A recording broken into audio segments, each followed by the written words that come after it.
She stood there in her white dress, trembling, bouquet gripped so tight her knuckles turned ghost pale. The church was packed. 300 guests. Her family in the front row, tears already streaming down her mother's face. This was supposed to be the happiest day of Rachel Morrison's life. But as the priest began those sacred words, "Do you take this woman?" something in Marcus's eyes shifted. Something cold. Something cruel. He took one step back, then another. The gasps started rippling through the pews like a wave of horror. And then Marcus did the unthinkable. He laughed. Not a nervous laugh. A mocking one. "You really thought I'd marry you?" he said loud enough for everyone to hear. "You? A nobody? A waitress playing dress-up?" Rachel's world shattered. Right there, in front of everyone she loved. Her father stood up, fists clenched, but Marcus was already walking. Walking away. Down that aisle. Past the flowers. Past the shocked faces. And just before he reached the door, he turned back and shouted, "Oh, and Rachel? Your little secret? About who you really are? I know everything. And trust me, sweetheart, you're nothing." The doors slammed. Silence. The kind of silence that suffocates. Rachel collapsed to her knees, dress pooling around her like spilled milk. Her bridesmaids rushed to her side, but she couldn't hear them, couldn't feel them. All she could feel was the humiliation burning through every inch of her body. 300 witnesses to her destruction. But Marcus had made one catastrophic mistake. One error that would haunt him for the rest of his miserable life. Because what Marcus didn't know, what nobody in that church except Rachel's father knew, was who Rachel Morrison really was. See, Rachel wasn't just a waitress. That was her cover. Her choice. Because 8 years ago, Rachel had walked away from everything. From her family's legacy. From the Morrison name that commanded respect in the highest corridors of power. Her father, Admiral James Morrison, retired, decorated. The man who'd led some of the most classified operations in modern military history. The man whose phone had a direct line to people who could move mountains. And her brother? Lieutenant Commander David Morrison, Navy SEAL, Team 6.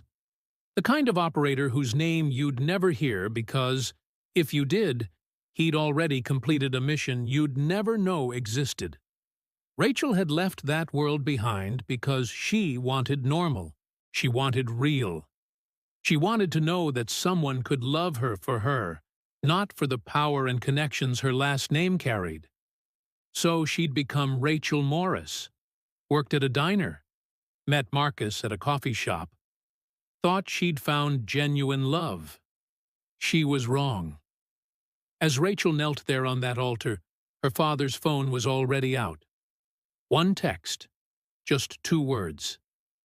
It's time.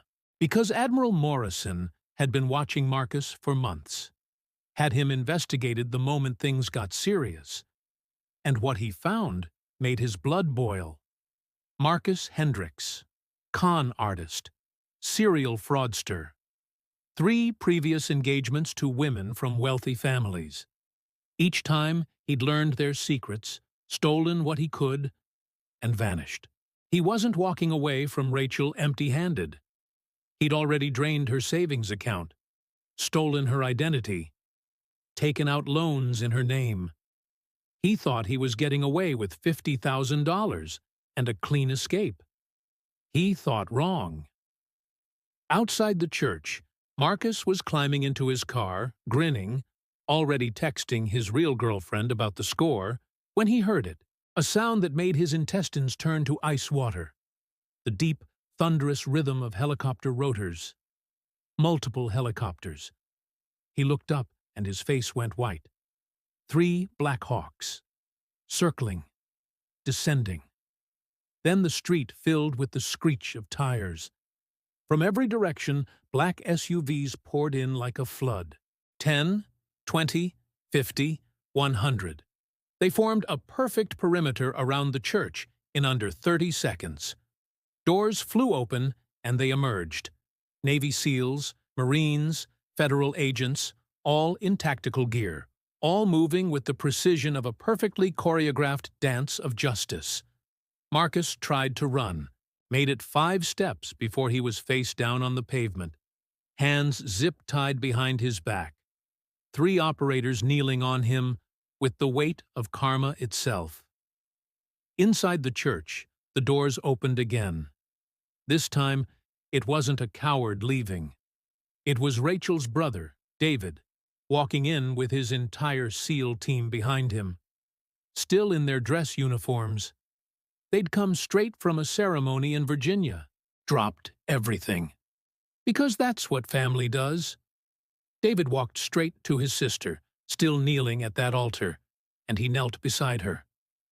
"Rach," he said softly, "you are not nothing. You never were. You're a Morrison, and Morrisons don't stay down."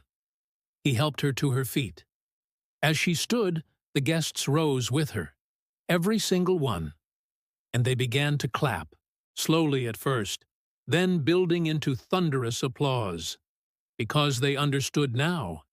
They understood that they'd just witnessed not a wedding, but a revelation. Outside, Marcus was being loaded into a federal vehicle. Charges? Wire fraud, identity theft, racketeering. The FBI had been building a case for 2 years.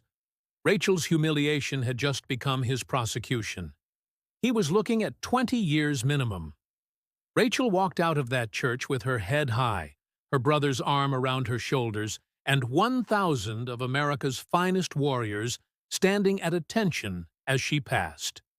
Not because she needed saving, but because she deserved honoring.